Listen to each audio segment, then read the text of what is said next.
तर ह्या ठिकाणी हा चना मसाला बघा ना किती छान तयार झाला आहे आणि त्याचबरोबर आपण हा अगदी हॉटेल ढाबा स्टाईल सर्व केलेला आहे। त्यासोबत आहे ना मी एक छोटंसं टोमॅटोचं गुलाबाचं फूलसुद्धा तुम्हाला बनवून दाखवलेलं आहे, ज्यामुळे ही डिश अजूनच दिसायला आकर्षक दिसते आणि चवीला म्हणाल तर 100% अगदी ढाबा स्टाईल हा चना मसाला आपला तयार होतो। त्यामुळे व्हिडिओ थोडाही स्किप न करता शेवटपर्यंत नक्की बघा। चला तर मग वेळ न घालवता झटपट अगदी ढाबा किंवा रेस्टॉरंट स्टाईल चना मसाला घरच्या घरी कसा बनवायचा ते बघूयात। तर सगळ्यात आधी त्यासाठी आपण एक कुकर घेतला आहे। यामध्ये आपल्याला चणे शिजवून घ्यायचे आहे। तर रात्रीच पाण्यामध्ये 1 कप इतके चणे मी भिजत घातले होते। दुसऱ्या दिवशी सकाळी बघा हे चणे चांगले भिजून दुप्पट तयार झाले आहे। हे स्वच्छ धुवायचे आणि निथळून घ्यायचे आहे आणि कुकरमध्ये टाकायचे।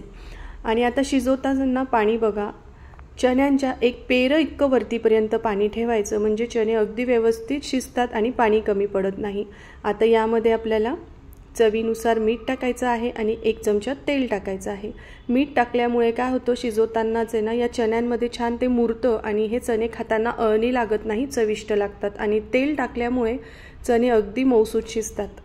आता हाय फ्लेमवर एक उकळी आणायची, गॅसची फ्लेम मीडियम फ्लेमवर याच्या 5 शिट्ट्या करायच्या आहे। याच्या 5 शिट्ट्या होत आहे तोपर्यंत वाटण्यासाठी बघा मिक्सरच्या छोट्या भांड्यामध्ये 7 ते 8 लसणीच्या पाकळ्या घ्यायच्या। यामध्ये आता आपल्याला 1 इंच आल्याचा तुकडा आणि 1 मोठ्या आकाराचा कांदा रफली चॉप करून टाकायचा आहे। अजून एक महत्त्वाची टिप मी तुमच्यासोबत शेअर करणार आहे बघा। तर इथे टोमॅटो घ्यायचे कसे, जर तुम्हाला आंबटपणा आवडत नसेल तर तुम्ही यातल्या बिया काढून टाका, म्हणजे या टोमॅटोचा आंबटपणा कमी होतो। तर 2 टोमॅटो मीडियम आकाराचे रफली चॉप करून टाकून पाणी न टाकता याचं वाटण बनवून घ्यायचं आहे। वाटणसुद्धा रेडी झालं आहे आणि एकीकडे बघा पूर्णपणे 5 शिट्ट्या झालेल्या आहे मीडियम फ्लेमवर। लगेचच झाकण उघडायचं नाही आहे, पूर्णपणे या कुकरची वाफ निघू देऊयात आणि मग आपण यातून चणे काढणार आहोत। तर दुसरीकडे वाफ निघते तोपर्यंत काय करायचं, कढईमध्ये आपल्याला 2 ते 2.5 चमचे इतकं तेल घ्यायचं आहे। तेल मात्र चांगलं व्यवस्थित गरम करायचं आणि मग यामध्ये आपल्याला अर्धा चमचा इतकं जिरे टाकायचं आहे। जिरं चांगलं फुललं की यामध्ये 1 हिरवी मिरची अगदी बारीक कट करून टाकायची। हिरव्या मिरचीचं प्रमाण तुमच्या आवडीनुसार तुम्ही थोडंफार कमी जास्त करू शकतात। हिरव्या मिरचीचा हलकासा रंग बदलला की मग यामध्ये आता आपल्याला तयार केलेलं वाटण टाकायचं आहे आणि या वाटणाला छान खमंगपणा किंवा चविष्टपणा या भाजीचा वाढावा यासाठी ना मी यामध्ये 1 मोठा चमचा भरून घरचं लोणी टाकलेलं आहे। तुम्ही बाहेरचं विकत मिळणारं बटरसुद्धा यामध्ये ॲड करू शकतात। ढाबा स्टाईल किंवा रेस्टॉरंट स्टाईल पदार्थ म्हटले म्हणजे त्यामध्ये क्रीम आणि लोणी मोठ्या प्रमाणात वापरलं जातं, त्यामुळे लोणी किंवा बटर आवर्जून घाला। अगदी तेल सुटेपर्यंत आपल्याला हे शिजवून घ्यायचं आहे। मध्ये मध्ये असं झाकण उघडून बघायचं, वाटण चांगलं परतवायचं आणि पुन्हा झाकण ठेवायचं आहे। ही प्रोसेस आपल्याला 2 ते 3 वेळेस करायची आहे। बघा वाटणाला छान तेल सुटलेलं आहे। आता यामध्ये ना 1 मोठा चमचा भरून मी घरातलं साय ॲड केलेली आहे किंवा तुम्ही बाहेर विकत मिळणारं फ्रेश क्रीमसुद्धा यावेळी यामध्ये ॲड करू शकतात। यामुळे याला खूप छान चव येते, एकदा नक्की तुम्ही ट्राय करा। आता अगदी मस्त हे सगळे पदार्थ आपले मिक्स झालेले आहे। यामध्ये पाव चमचा हळद, 1 चमचा लाल तिखट आणि 1 चमचा धना पावडर टाकली आहे।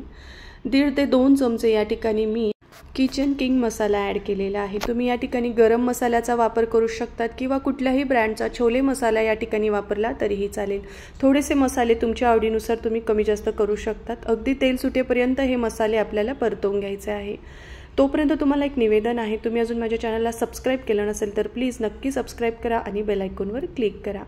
बघा एकीकडे मसाला आपला छान परतवला गेला आहे आणि कुकरची पूर्णपणे वाफ निघाली। आपण बघूया चणे कितपत शिजले ते। तर चणे असे अगदी मऊसूत शिजले पाहिजे। हे बघा या पद्धतीने आपले चणे छान शिजलेले आहे। आता पाण्यासकट आपल्याला हे चणे यामध्ये टाकून घ्यायचे आहे वाटणामध्ये। याला छान मिक्स करायचं आणि वरतून बघा मी पुन्हा अर्धा कप इतकं गरम पाणी यामध्ये ॲड केलेलं आहे। तर शक्यतो गरम पाण्याचाच वापर करा।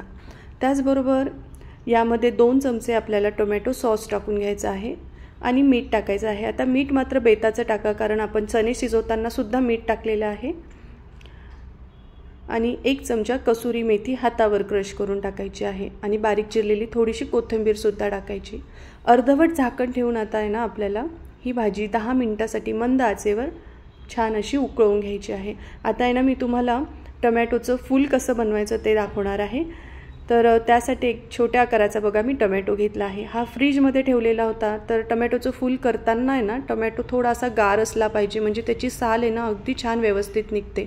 एखाद्या अगदी धार असलेला किंवा शार्प नाईफने ना याला असं कट करत जायचं आहे। याची साल आहे ना हे बघा या पद्धतीने आपल्याला कट करत जायची आहे। जेवढी पातळ साल निघेल ना तेवढं हे फूल छान आकर्षक तयार होतं। तर हे बघा या टोमॅटोची पूर्ण साल मी काढून घेतली आहे। आता आपण याला आकार देणार आहोत। तर याला असं गोल गोल रोल करत जायचं, लगेचच याचं छोटंसं मस्त गुलाबाचं फूल आपलं तयार झालेलं आहे। तर तुम्हाला माझ्या ह्या आयडियाज किंवा माझ्या रेसिपी कशा वाटतात मला कमेंट करून नक्की सांगा। तर या पद्धतीने आपला चना मसाला अगदी ढाबा स्टाईल रेडी झाला आहे। अजून एक